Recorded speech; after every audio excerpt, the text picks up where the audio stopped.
The Mercury Theatre on the air.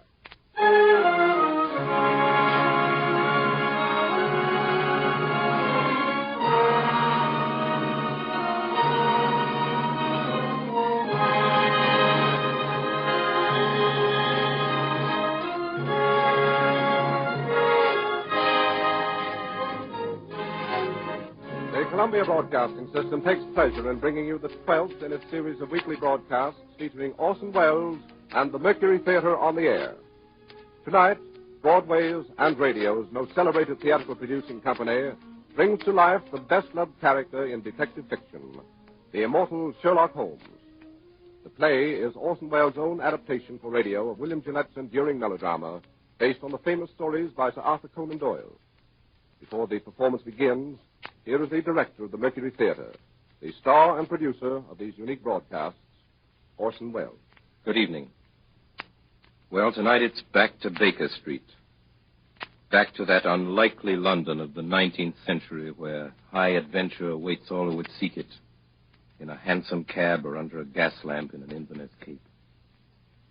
But tonight we pay tribute to the most wonderful member of that most wonderful world, a gentleman who never lived and who will never die. There are only a few of them, these permanent profiles, everlasting silhouettes on the edge of the world. There is first the little hunchback with a slapstick whose hooked nose is shaped like his cap. There is now and always will be the penguin-footed hobo in the derby and the baggy pants, and the small boy with a wooden head, and the long, rusty knight on horseback, and the fat knight who could only procure a charge on foot. There is also the tall gentleman with a hawk's face, and the underslung pipe, and the fore and aft cap. We'd know them anywhere and call them easily by name. Punch and the Charlies, Chaplin and McCarthy, Quixote, Sir John, and Sherlock Holmes. Now, irrelevant as this may seem, we of the Mercury Theatre are very much occupied these days with rehearsals for a revival of a fine old American farce. A lot of you will remember, if only for its lovely title, which is Too Much Johnson. Its author was William Gillette, which reminded us, as it reminds you, of Sherlock Holmes.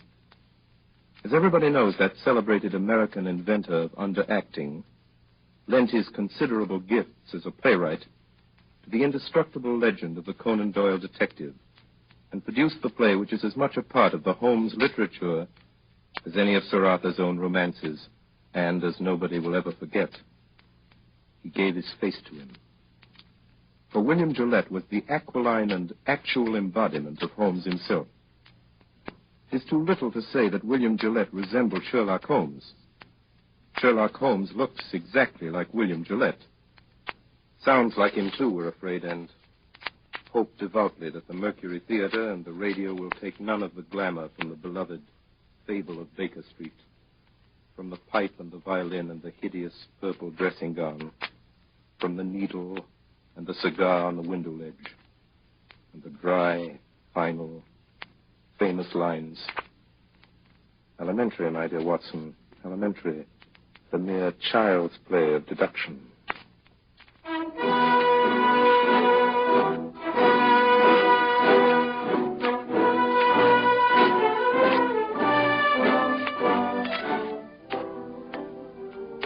My name is Watson.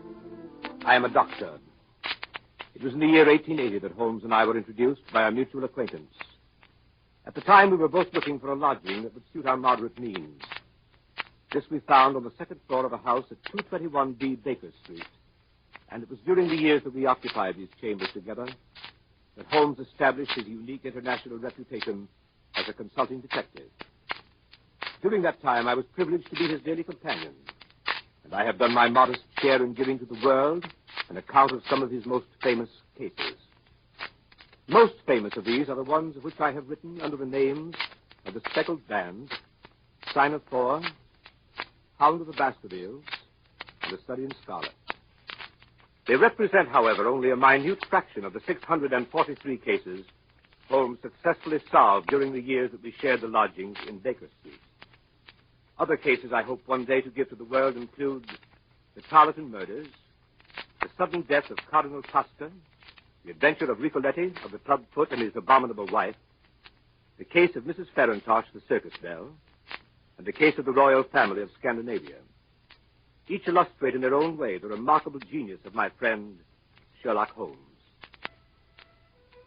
Since my marriage 3 years ago, Holmes has continued to occupy the Baker Street lodgings by himself. And here almost every afternoon when my work in the office is finished, I am in the habit of calling on him. The sitting room as you go in is exactly as it has been for the past 13 years. The worn bearskin rug, the huge sofa, covered with faded chintz, the mantelpiece cluttered with miscellaneous objects, unanswered letters, and piles of loose tobacco. On one side of the fireplace, in a deep armchair, his pipe curling forth slow wreaths of acrid tobacco, draped in his hideous purple dressing gown, sits Sherlock Holmes with his violin under his chin.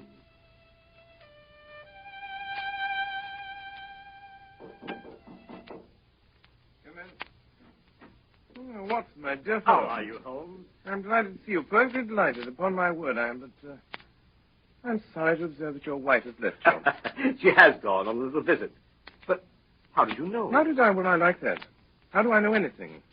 How do I know you've been getting yourself very wet lately, that you're an extremely careless servant girl, that you've moved your dressing table to the other side of the room? Holmes, if you had lived a few centuries ago, they'd have burned you alive. Such a conflagration would have saved me a great deal of trouble and expense. Tell me now, how did you know all that? Too simple to talk about. Scratches and clumsy cuts, my dear fellow, on the inner side of your shoe there, just where the firelight strikes it. Scratches, cuts. Somebody scraped away crusted mud and did it badly. Scraped the shoe along with it. There's your wet foot, my dear Watson, and your careless servant girl all on one shoe. Face badly shaved on the right side, always used to be on the left. Light must come from the other side. Couldn't very well move your window. Must move the dressing table. Of course. But how the deuce did you know my wife was away? Well, what the deuce is your second waistcoat button, Watson? And what the deuce is yesterday's buttonniere doing in today's lapel? And why the deuce do you wear the expression of a... Oh, marvelous.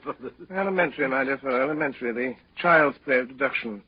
I'm only doing it for your amusement before we pass on to more serious matters. Oh, what is it now, Holmes? Watson, my dear fellow, the enthusiasm which has prompted you to chronicle, and if you will excuse my saying so, somewhat to embellish my little adventures, you occasionally seem fit to introduce a certain element of romance which struck me as being just a trifle out of place. Something like working an elopement into the fifth proposition of Euclid. I merely refer to this in case you should see fit at some future time to chronicle the case on which I am about to embark.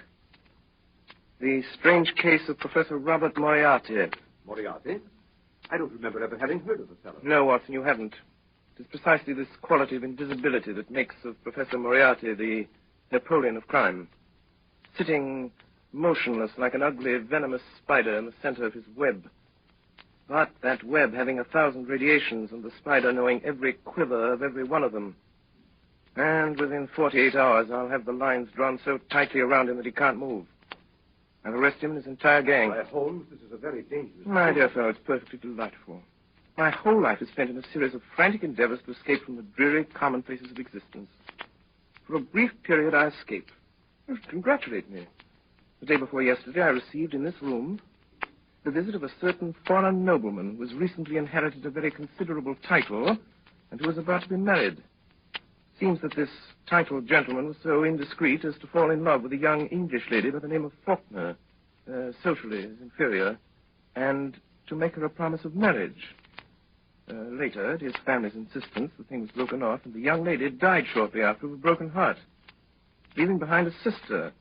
Also, considerable evidence in the form of letters, photographs, and jewelry with inscriptions. These the sister kept. These, together with the sister, are now being held in a house in St. John's Wood by a pair of blackmailers who go by the name of Chetwood. So far as you see, my dear Watson, a fairly ordinary case of blackmail, hardly worth my attention. Last night, on my inspection, a certain element revealed itself which renders the case far more important than I had expected. And that element was? Professor Moriarty. Come in. Beg pardon, Mr. Holmes. Yes, Billy, what is it? Gentleman to see you by the name of Foreman. Show him in, Billy. Show him in. Yes, Mr. Holmes. Come in, Mr. Foreman. Good evening, Foreman. Good evening, Mr. Holmes. Watson, this is Inspector Foreman. Since the day before yesterday, he occupies the position of butler under the name of Judson in the home of Mr. and Mrs. Chetwood, blackmailers of St. John's Wood. Well, Foreman, any news? Yes, sir. This morning, a little after 9, Chetwood and his wife drove away in a four-wheeler. They returned about 11. Bassett was with them. You know him, sir? Yes. When I last had the occasion to meet Mr. Bassett, he got 2 years for safecracking. You go on, Foreman. Well, they took this man Bassett into the library. I got a look at him from the outside. And there he was opening up the safe where they'd been keeping the letters. Go on. In the end, when they got the safe open, it was empty. The letters were gone. It seems like the Faulkner girl got them back somehow. That got them pretty excited. Bassett went out to send a telegram. Have you got a copy of it? Yes. Here it is, sir. It's in code. Moriarty. I thought so, Watson. This case is taking a most promising turn. Foreman, you return at once to the house at St. John's Wood. In 10 minutes, I shall be there myself. If I remember correctly, the kitchen is immediately below the drawing room. Yes. When I knock over a chair in the drawing room, you'll overturn a lamp in the kitchen, scatter smoke balls, and give an alarm of fire. All other instructions remain unchanged. Very good, sir. Hurry, Foreman. Yes, Mr. Holmes. Well, my dear Watson, begins to look like a most interesting evening.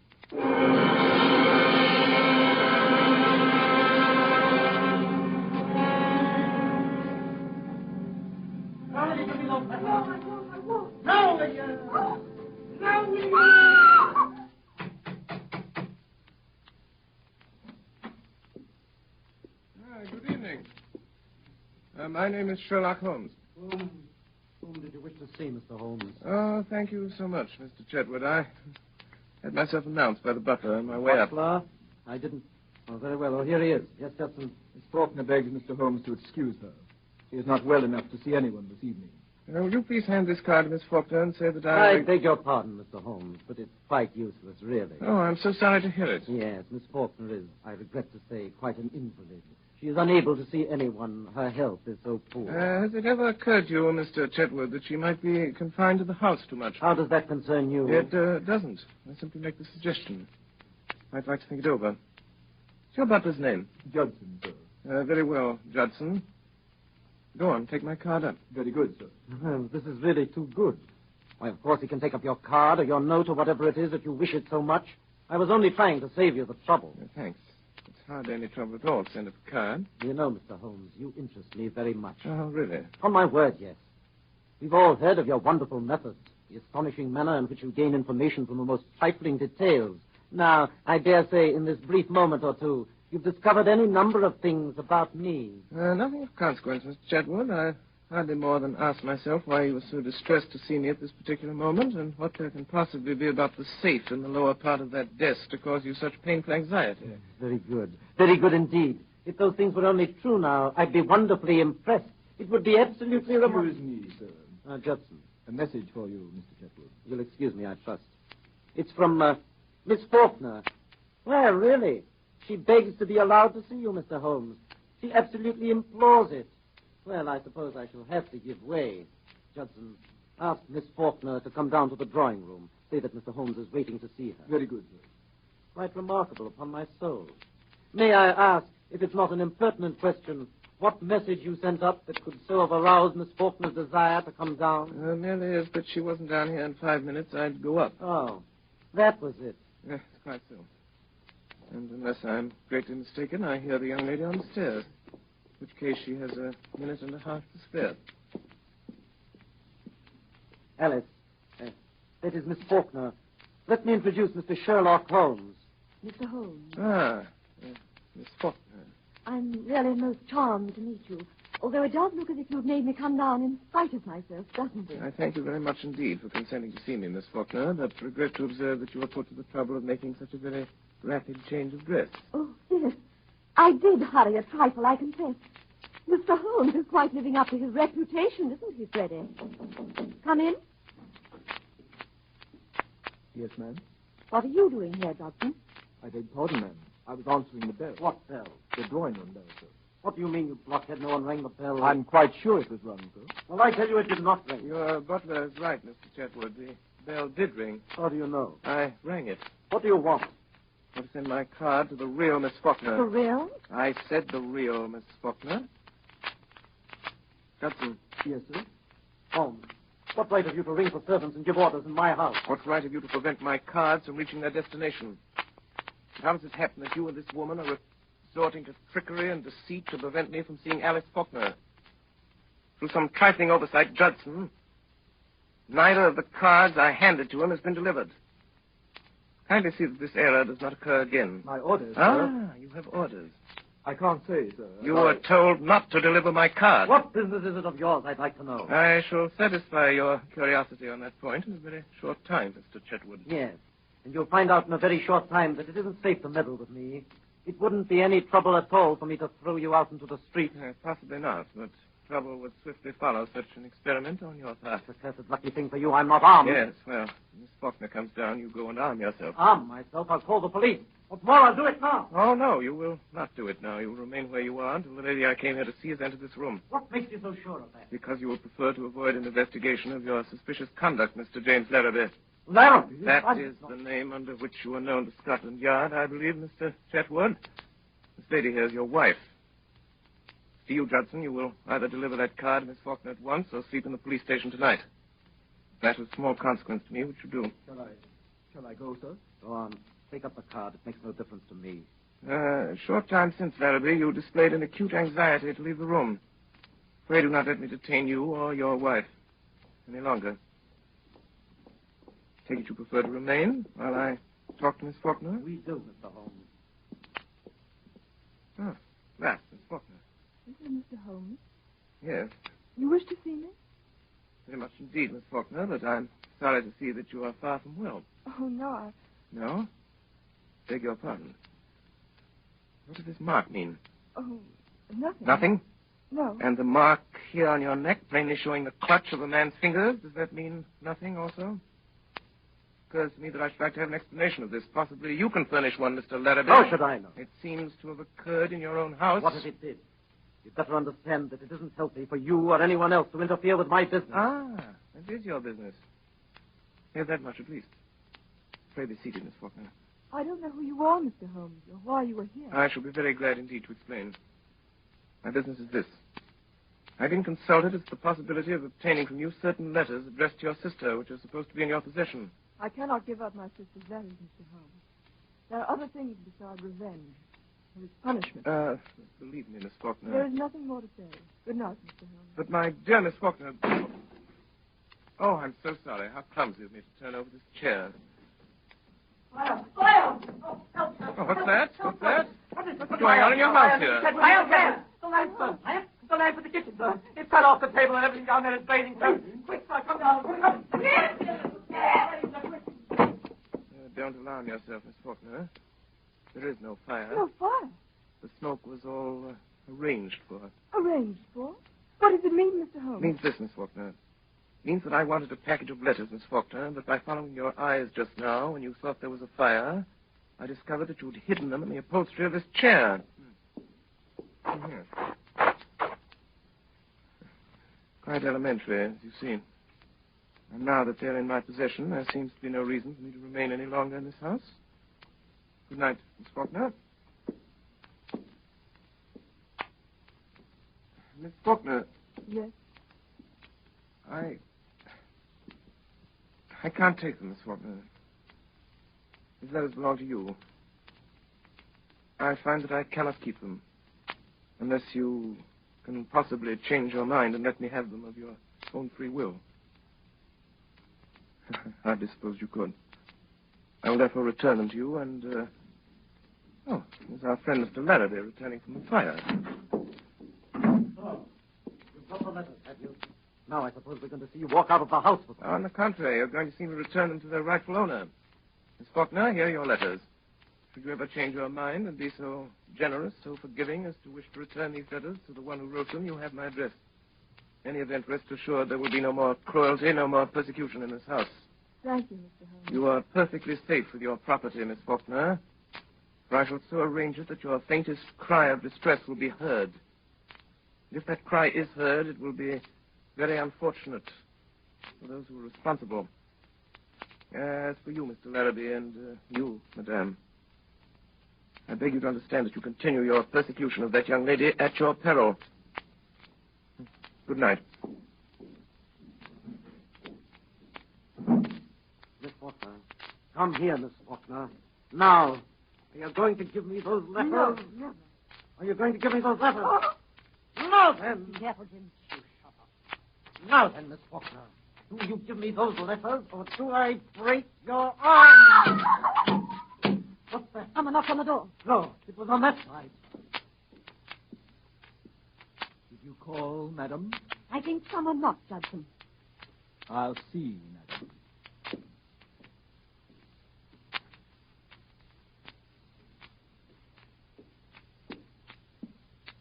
I beg pardon, madam, but there's no one at the door.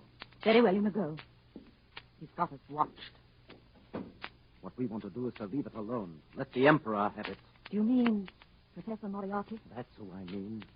Once let him get at it, he'll settle it with Holmes pretty quick. Don't you worry a minute. I tell you, Professor Moriarty will get at him before noon tomorrow night. He won't wait long either. And when he strikes, it means death.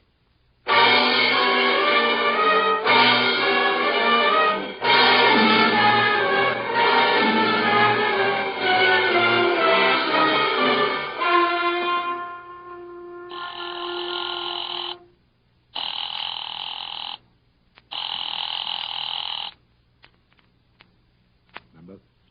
82. V71. Moriarty speaking. Ring Bessie. Manning? Everything with a trap, set and baited by an expert. Manning has disappeared. Disappeared? Sherlock Holmes again. And now this Larrabee job. He's in on that, too. And that's where he's made his mistake. Mr. Holmes is playing rather a dangerous game, Basic. Inspector Wilson tried it 7 years ago. Wilson is dead. 2 years later, Henderson took it up. We haven't heard anything of Henderson lately, eh? Not a thing, sir. You'll see about that. This Holmes is rather a talented man. He doesn't realize there isn't a street in London that'll be safe for him if I whisper his name to Craig. I might even make him a little call myself, just for the satisfaction of it. Just for the satisfaction of it. Baker Street, isn't it, his place? Baker Street, eh? Baker Street, sir. We could make it safe. We could make it absolutely safe for 3 streets in every direction. Yes, sir, but we could. We've done it over and over again elsewhere. Police deployed, men in every doorway. Do this tonight in Baker Street. At 9 o'clock, call his attendants out on one pretext or another and keep them out. You understand? I'll see this Sherlock Holmes myself. I'll give him a chance for his life. That's it. Yes, sir. Notify the Lascar that I may require the gas chamber at Stepney tomorrow night. And have Craig in there at 10:15 with his crew. Tell Larrabee I shall want him to write a letter to Mr. Sherlock Holmes, which I shall dictate. Meet me here at 7. And that's it. Place your men at 9 tonight for Sherlock Holmes' house in Baker Street. You still go there yourself, sir? I will still go there myself. At this meeting tomorrow night, sir, to get him in the gas chamber. If I fail to kill him in Baker Street, you'll have him in Swan Lane. Either way, I have him, Bassett. 2 strings to our bow. 2 strings, eh, Bassett?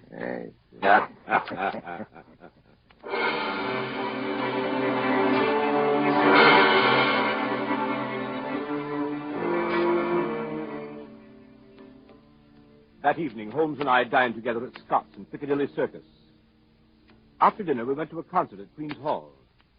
I can still see him on this particular night of the Moriarty case, well knowing that his life was in peril, sitting beside me in the stalls, wrapped in the most perfect happiness, listening to Sarasate play the violin, gently waving his long, thin fingers in time to the music.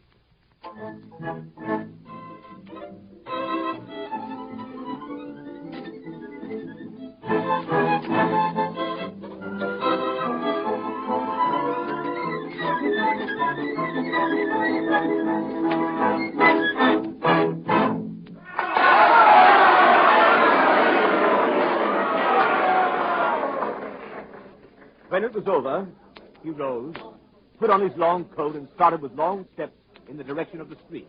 Come, my dear Watson. Go on to Baker Street. I have an idea that very soon we shall be receiving a most interesting visit.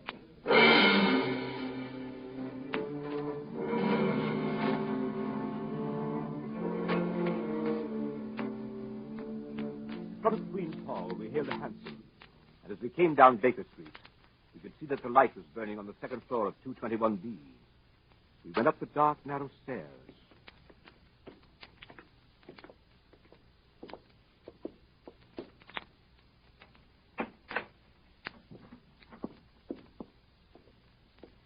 Mr. Holmes. The boy Billy was waiting for us. Mr. Holmes. What is that? Mrs. Hudson's compliments, sir, and she wants to know if she can see you.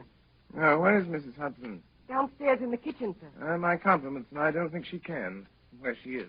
She'll be very sorry, sir. Our regret will be mutual. It was most terribly important, sir, seeing as she wants to know what you'll have for breakfast in the morning. The same. Same as when, sir? This morning. But you didn't have nothing, sir. You wasn't here. I won't be here tomorrow. Yes, sir. Was that all, sir? Quite so. Yes, sir. Thank you, sir. Oh, Mr. Holmes, here's a letter for you, sir, on the table. Delivered 10 minutes ago. Well, read it, Watson. That's a good fellow. I put on my dressing gown. Yes. Dear sir.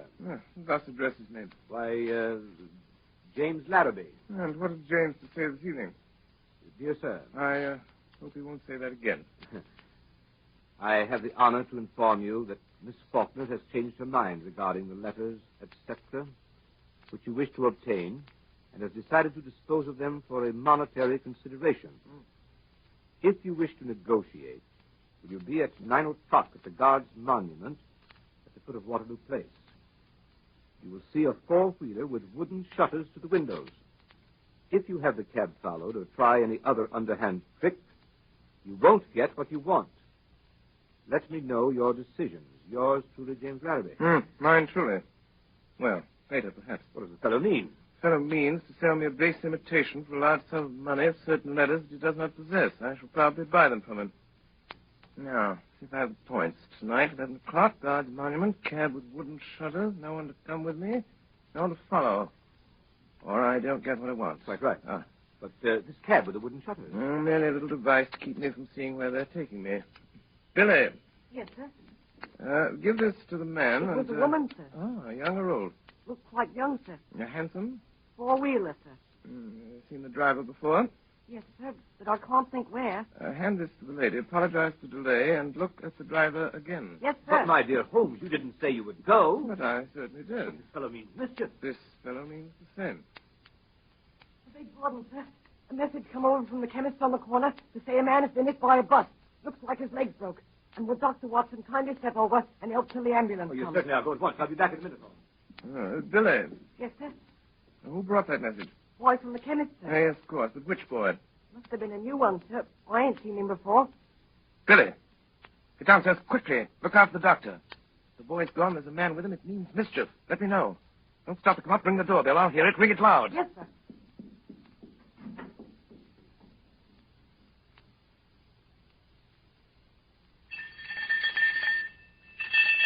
Look out, sir. Look out. Look out.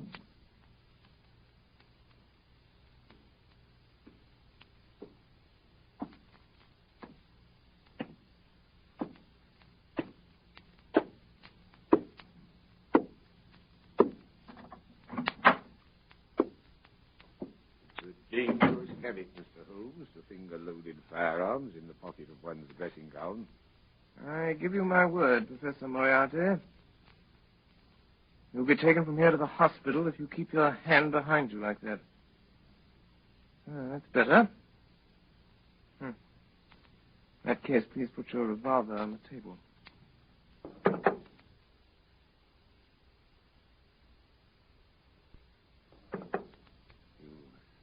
Evidently don't know me. I think it's quite evident that I do. Pray have a chair, Professor. I can spare you 5 minutes. That's what you have anything to say. Careful. What are you about to do, Professor Moriarty? Look at my watch. I'll tell you when your 5 minutes is up. It is your intention to pursue this case against me? That is my intention. To the very end. I regret this. so much on my own account, but on yours. I share your regret, Professor, but solely because of the rather uncomfortable position it will cause you to occupy. May I inquire to what position you're pleased to allude, Mr. Holmes? I refer to the position you will occupy at the end of a rope, Professor Moriarty. Have you the faintest idea that you'd be permitted to live to see that day? As to that, I do not particularly care, so that I bring you to see it. You never bring me to see it.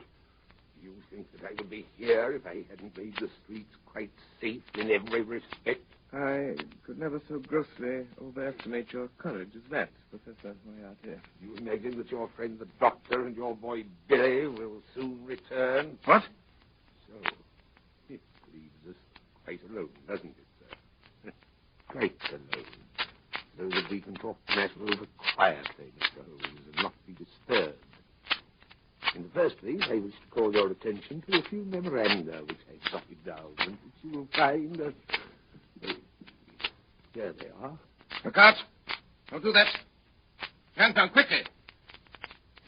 Your father was in that memorandum book you're talking about. I was merely about to take out a small notebook. Well, merely don't do it. I don't want it. Got one of my own. If you want it, we'll have someone get it for you. I always like to save my guests unnecessary trouble. I observe that your boy doesn't answer the bell. No, but I have an idea that he will before long. It may possibly be longer than you think, Mr. Holmes. What? That boy? Yes, that boy. At least we'll try the bell once more, Professor. Doesn't it occur to you that he may possibly have been detained, Mr. Holmes? It does, Professor. But it also occurs to me that you're in very much the same predicament, Professor Moriarty. I beg pardon, sir. Someone tried to hold me, sir. It's quite evident, however, that he failed to do so. Yes, sir. He's got my coat, sir, but he ain't got me. Billy. Yes, sir. Billy, the gentleman I'm carefully pointing out to you with this 45 desires to have us gather something of his left hand inside coat pocket. He's not feeling quite himself today, and the consequence of his trying to do it himself might prove fatal. I suggest you attend to it for him. Yes, sir. Is this it, sir? This gun? Quite so. So I'll put it on the table. Not there, Billy. On this table. I can reach it. Oh, like it. That's all, Billy. Shall I see if he's got another, sir? Why, Billy, you surprised me. Perhaps the gentleman's taken the trouble to inform us he hasn't. When, sir? When he made a snatch for this one. And now, Professor, now that we have your little memorandum book, you think of anything else you'd like before Billy goes? Any little thing you've got that you don't want? So sorry. That's all, Billy. Thank you, sir. Listen, Holmes, to me. On the 4th of January, you crossed my path. On the 23rd, you incommoded me. And now, at the close of April, I find myself placed in such a position through your continual interference that I'm in positive danger of losing my liberty. Have you any suggestions to make? No, I have no suggestions to make. I have a fact to state. If you don't drop it at once, your life's not worth that. I'm afraid, Professor, that in the pleasure of this conversation, I'm neglecting more important business. If you will excuse me a moment while I get my pipe off the mantelpiece here. I came here this evening, Mr. Holmes, to see if peace could not be arranged between us. Quite so, quite so. You've seen fit not only to reject my proposals, but to make insulting references coupled with threats of arrest. You've been warned of your danger. You don't heed that warning. Perhaps you'll heed this. Up with your hands, Mr. Holmes. Up with them hands. Didn't imagine I'd leave that gun loaded, did you, Professor Moriarty? Here are your cartridges. I didn't suppose you'd want to use that gun again, so I took them out while you were talking and put them in my pocket. You'll find them all there, Professor. Billy. Yes, sir? Can you please show Professor Moriarty the door? Yes, sir.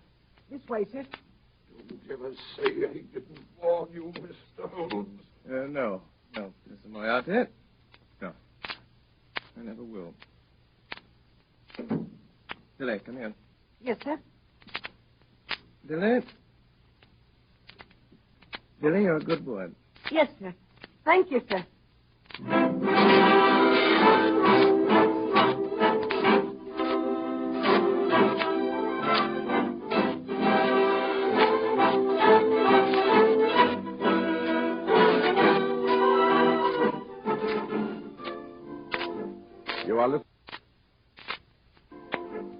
You are listening to the Columbia Broadcasting System's presentation of Orson Welles and the Mercury Theatre on the Air in Sherlock Holmes, with Orson Welles in the title role and Ray Collins as Dr. Watson. We pause a moment for station identification. This is the Columbia Broadcasting System.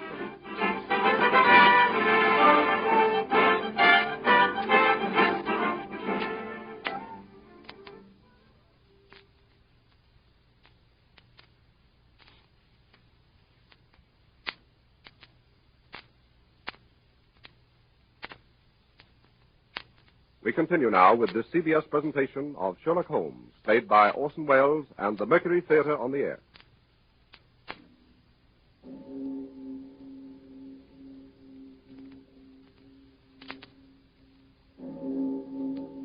It was exactly 9 o'clock when Sherlock Holmes left the house in Baker Street. He had given the strictest instructions that no one was to follow him. If there had been no word from him by noon of the following day, we must notify Scotland Yard. I went to the window and looked after him as he went down Baker Street. A tall, thin figure in a gray ulster, walking with long, smooth steps in the direction of Langham Place. There he entered a cab.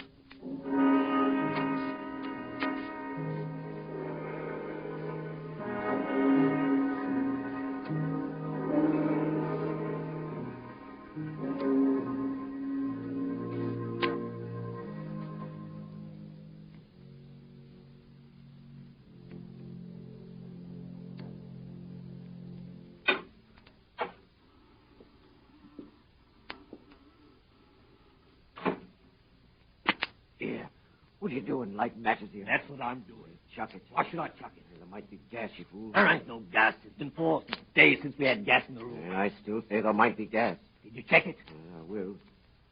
Here goes. Ready? Give it a turn. That'll do. Turn it off. 5 minutes of that. All your troubles are ended. Here. What's that? Bassick? That's right, Cragen. Did you hear it? Yes, sir. McCabe? Yes, sir. Be careful now, you boys. You've got a tough one tonight. We ain't said who, as I've heard. Sherlock Holmes. Oh.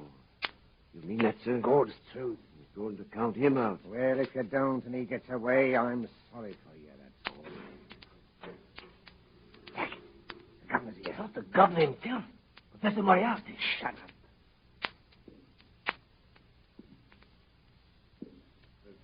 Yes, sir. Got your full crew? All yes, sir. No mistakes tonight, Cragen. I'll be careful of that, sir. This is Larrabee. Hello. He's in on this job. Hello, Larrabee. What's that door, Bassick? A small cupboard, sir. No outlet? None whatever, sir. That window? Nailed down, sir. Man might break the glass. If he did, he'd come up against the heavy iron bars outside. Huh. We'll have him tied down before he can break any glass, sir. You've used it before, eh? Of course, you know it's airtight. Every crevice is sealed, sir. When the men have turned the gas on him, they leave by this door. Yes, sir. They made quite secure. Heavy bolts on the outside, sir. Solid oak bars over all. Did you see how quick you can operate them? They tie a man down, sir. There's no need to hurry. Let me see how quick you can operate them. Did he? Yes, sir. That's good. Open it up. Now, Cragen, and the rest of you, one thing remember. Whatever happens, no shooting tonight. Not a single shot. Will be heard in the alley below. First thing is to get his revolver away before he has a chance to use it. 2 of you attract his attention in front. The other come up on him from behind and snatch it out of his pocket. Then you have him. Arrange that, Cragen. I'll attend to it, sir. Mr. Larrabee, you understand? We wait for you. I understand, sir. They give you this opportunity to sell him the packet of letters you forged and get what you can for your trouble. A few £100 doesn't interest me, Mr. Larrabee. What I am after is gold. I understand, sir. When you've finished and got your money, you whistle, and these gentlemen come in. Let's hear it. You hear that, Cragen? That's right. And Cragen, at the proper moment, present my compliments to Mr. Sherlock Holmes and say that I wish him a pleasant journey to the other side. Come on, Bassick. Good night, gentlemen. Good night. Good night. Good night, sir. All right, boys. Clear. When you hear the whistle, in you come. Right you are, sir. Jerry, Yes, sir. you get down on the corner below. Let me know when he comes. I will let you know. Well, when you see him driving up, come down the alley and whistle 3 times. Very good, sir. Here. What's this? How did you get it? What are you doing there? Hey! What is it, Larry? A woman here in the back. Bring her in. Come on. Oh, it's you, Miss Faulkner. It's true, then. How did you get to this place? I followed you in a cab. What have you been doing since I came up here? Informing the police, perhaps? No. I was afraid he'd come, so I waited. To warn him, I suppose. No. To warn him, yes. You're going to swindle and deceive him, sell him a packet of false letters. I know that. What else are you going to do to him? Wouldn't you like to know? Where are those men who came up here? What men? Three terrible-looking men. I saw them go in at the street door. You don't mean these men, do you, Miss Faulkner? Ah! Tie her up, boys. Here you are. Tie her up. Listen. That's him. There he is now. What? Holmes? That's him. That's the signal. You won't have time to get her out. Shut her in there in the cupboard. Yeah, that'll do. Into the cupboard. Hey, hurry to lock this here cupboard door. Well, the knife will be in there. Here, this knife. This will do it. That'll hold her. Now, quick, quick!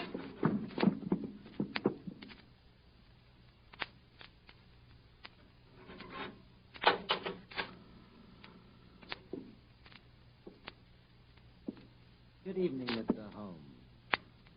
Ah, Mr. Larrabee. Oh, really? I certainly thought after all this driving about in a closed cab, you'd show me something new. Seen it before, have you, Mr. Holmes? Oh, well, a time or two. Now to come to think of it, I nabbed a friend of yours in this place while he was trying to drop himself out of the window.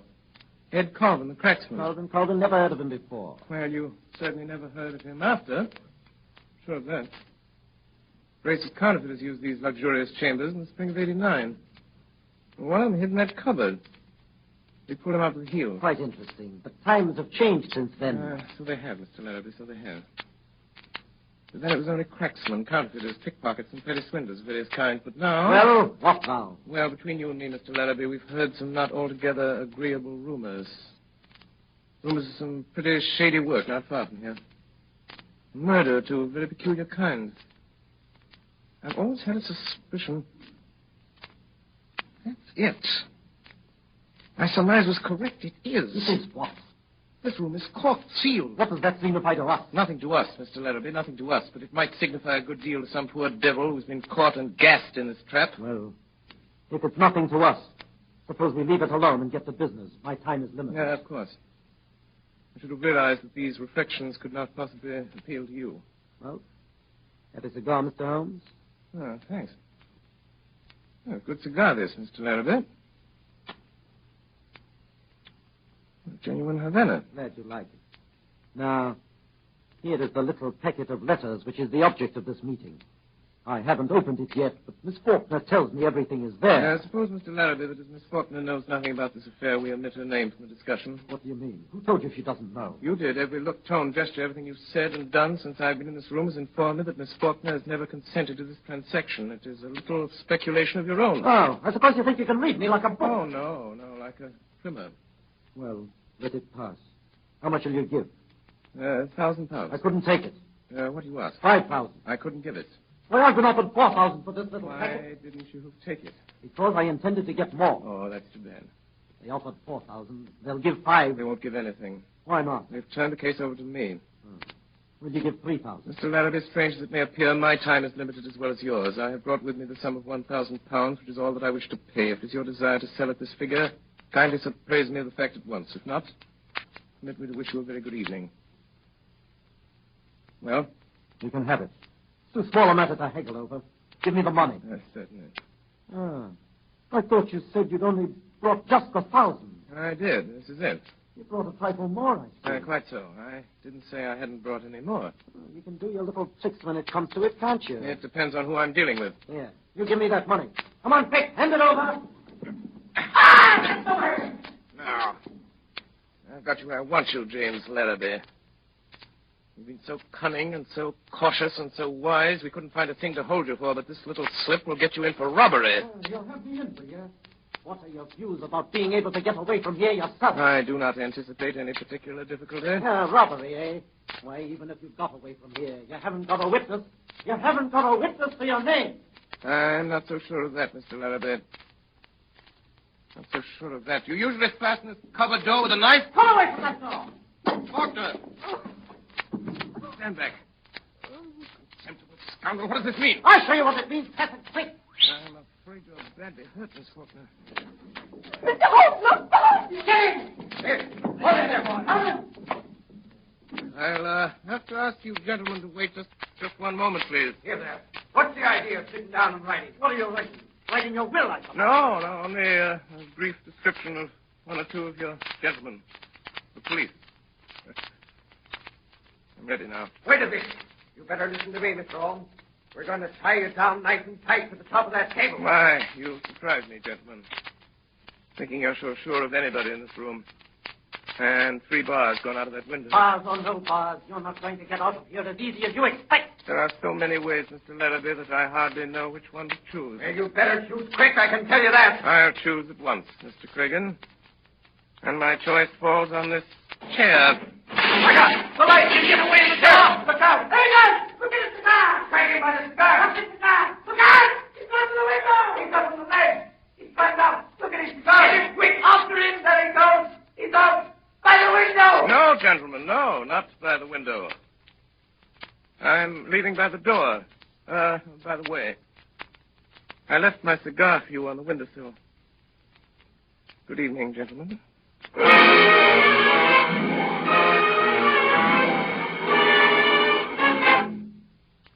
There was no news of Holmes that night. And Billy reported next morning that he had not breakfasted at home. I had a busy morning at my office in Harley Street. It was after 11 before the last of my appointments was over. And still no news of Holmes. Did you ring Dr. Watson? Oh, Parsons. Is there anyone waiting?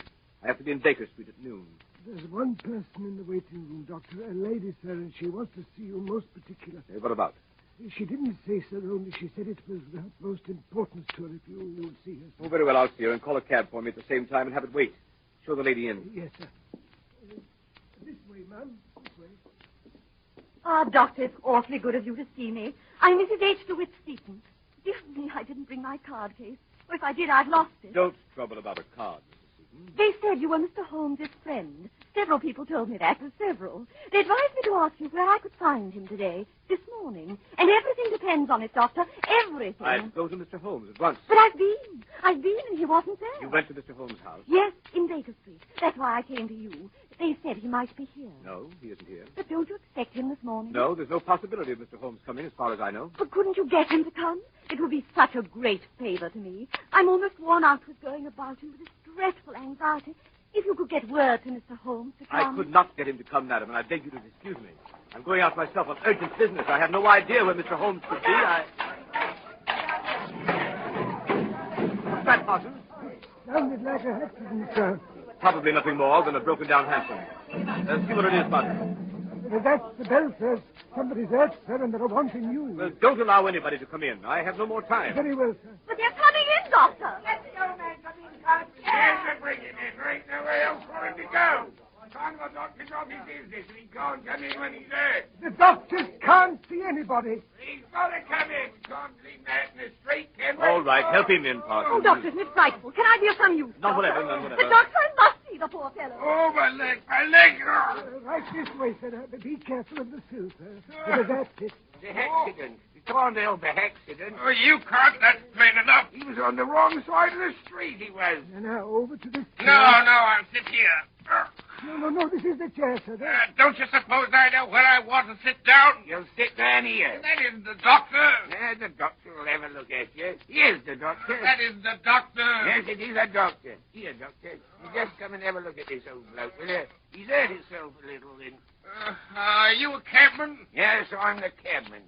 Well, I'll have you arrested for this. Arrested? Arrested! You can't arrest me. No, I can't, but somebody else can. Where's my hat? My hat! Never mind your hat. I will mind my hat, and I'll hold you responsible. There's your hat in your hand. Go on, sit down. That isn't my hat. Here, you're responsible. I'll have you arrested. Here, come back. I'll go and stick around here. You know, I got to go and attend to my meeting. Bring your horse in here. I want to speak to him. Seriously, I won't stay in this place. If I ever get out of here alive. What are you staring at me for, lady? Parsons, tell that cab to wait for me. I must see if he's badly hurt. Yes, sir. Now, my friend, if you'll sit quiet for one moment, I'll have a look at you. Well, stay still, will you? Well, how can I... Remarkable weather we're having, eh, Doctor? Holmes, what on earth? How about having me remove some of this ridiculous disguise, Watson? Holmes, is that you? Quite so, my dear fellow, quite so. Holmes! Watson, don't get out that window. Look out, the blind! What do you want me to do? Nothing. Already been done by Mrs. Larrabee here. Look out, Holmes. You can get out that way. I don't think so, Watson. Foreman! I got it, sir. Good work, Foreman. I'll take this lady in charge. Yes, sir.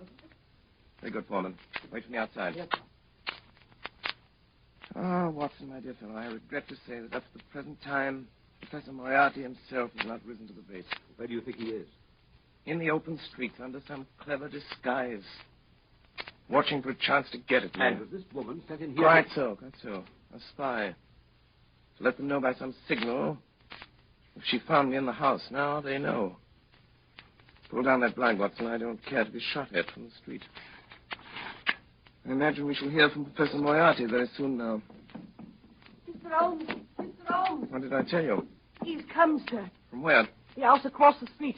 He was in there watching these windows. He must have seen something, for he's just come out. There was a cab waiting in front of this house, sir, and he's climbed up and changed places with the driver. Get out again quick, Billy, and keep your eye on him. Yes, sir. Thank you, sir. Watson, you let me have a rather heavy portmanteau for a few moments. I won't do it any harm. Parsons, my large Gladstone over there in the corner. Bring it here, please. Yes, sir. Here you are, sir. Here's the portmanteau. Thank you, Parsons. Put it down there. Thank you so much. Parsons, you wanted a cab for the doctor a short time ago. It's been waiting, I believe. Yes, sir, I think it has, sir. Be so good as to tell the driver to come in here and get a valise. When he comes, tell him that's the one. Very good, sir. My dear Watson, times like these you should tell your man never to take the first cab that comes on call, nor yet the second. The third may be safe. But, Holmes, All right, I'm cabby. Yes, cabby. Here is I right in this way. This bag. I want taken down, Right, you are, Governor. all right. Goodbye, Watson. Bye, Watson, old fellow. Wait a minute, driver. Pretty heavy, I'm afraid. Let me help you. Watson, I'll write you from Budapest. Yes, but Holmes... Here, driver. Let me tighten up these straps a bit. Here we are, that's right. I'll hold it, driver. You pull the strap. A few little things in this bag that I wouldn't like to lose. Right, you are, sir. And it's just as well to make quite sure. Is it not, Professor Moriarty? By means of a simple pair of handcuffs. Blast you, Holmes. Do you imagine, Sherlock Holmes, that this is the end? I ventured to dream that it might be. You're quite sure the police will be able to hold me? Professor Moriarty, I'm quite sure of nothing. Take him away, Foreman.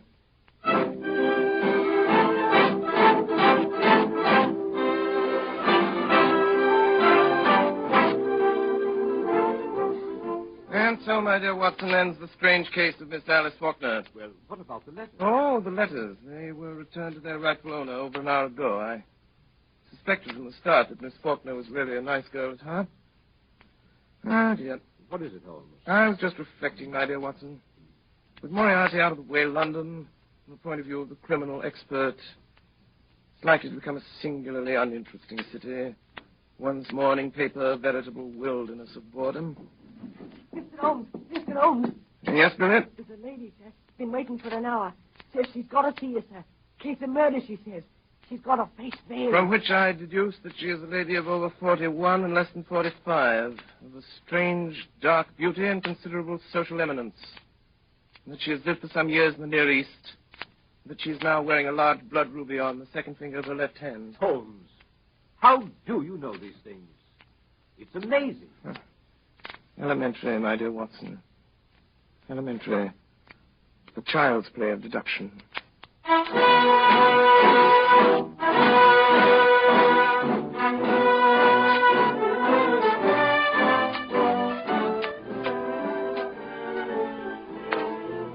Again tonight, the Columbia Broadcasting System, through its affiliated stations coast to coast, has brought you Orson Welles and the Mercury Theatre on the Air, the 12th production in this unique series featuring Broadway's and radio's most celebrated theatrical producing company.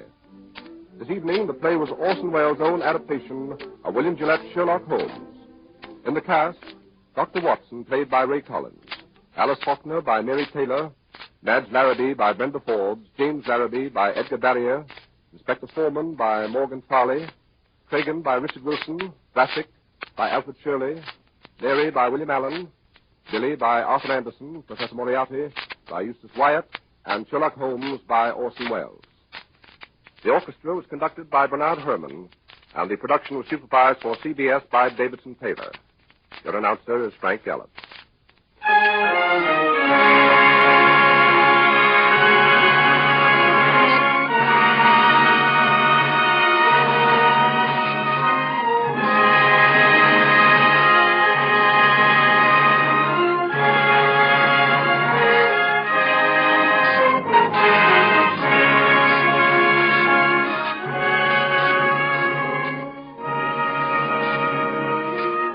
Next Sunday evening at the same time, another classic narrative dramatized by Orson Welles. Join us then for Charles Dickens' Oliver Twist, brought to life by the Mercury Theatre on the Air.